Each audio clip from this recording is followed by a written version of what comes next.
Ladies and gentlemen, today we're going to introduce you to an interesting concept. It started out as an energy conservation project, but it kind of evolved even further in the terms of understanding kinetics and basically potential energy, converting potential energy into kinetic energy and then reconverting the kinetic energy back into potential energy. Basically what we have here is a car that's driven merely by the weight. It's just driven by gravity, this particular weight right here. If you take a close look, we have a monofilament line that is wrapped around an axle in a similar manner to the mousetrap car. We basically have the cable wrapped around the axle, and the force from being pulled on the cables unwinds and it propels the car.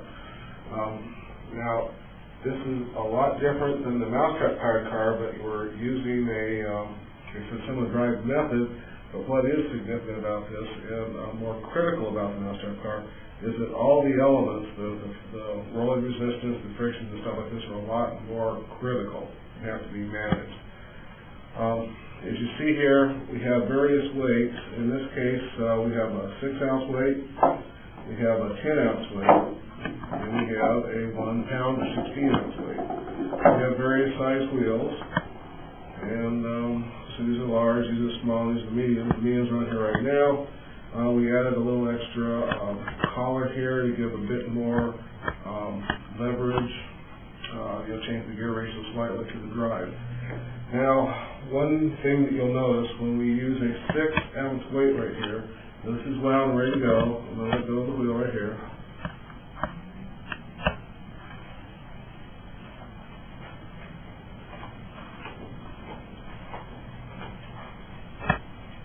Okay, now as you can see here, the car was moved by the 6-ounce weight, and as the weight dropped, it began to approach this particular bucket right here. We'll get into the reason for the bucket later. But in the meantime, let's move it back.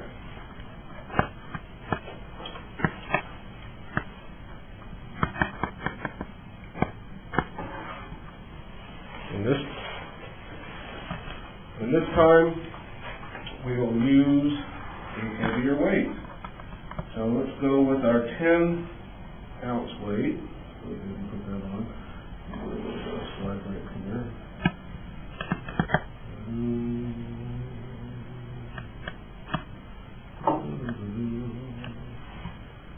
Okay. Now with a 10-pound weight, would you think this would go faster or slower? What would you think? There's more force acting on the drive mechanism. Okay, so there's more force that's actually getting to the wheels here. So is it going to go faster or slower? What do you think? Let's find out. Ready?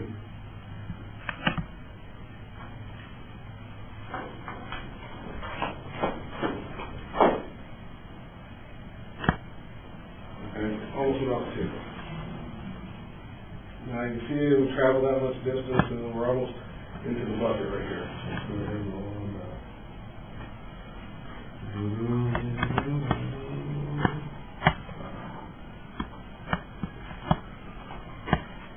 Okay, now for fun, let's go for and put a 1 pound weight.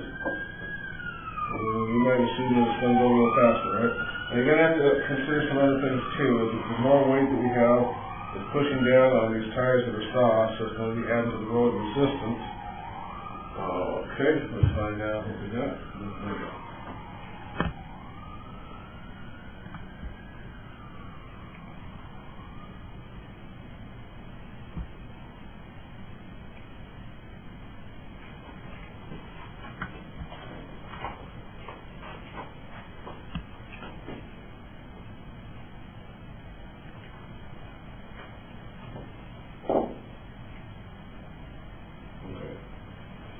What we just saw here was the fact that this 16-ounce weight contributed to the deformation and the pressure on the bearings that actually increased the rolling resistance. So the name of the game, I'm proposing that we have a competition similar to the mousetrap car, but for more advanced physics students, which has to take into consideration not only the bearing resistance, not only the rolling resistance of the tires, but also the total weight of the vehicle. Because as the weight increases, so will in fact the rolling resistance and the pressure that's put on the bearing surfaces. This front end piece, I'm sure you've all learned about it. What it's designed to do is to, I'll go ahead and wrap it up for you so you guys can get a good feel of it.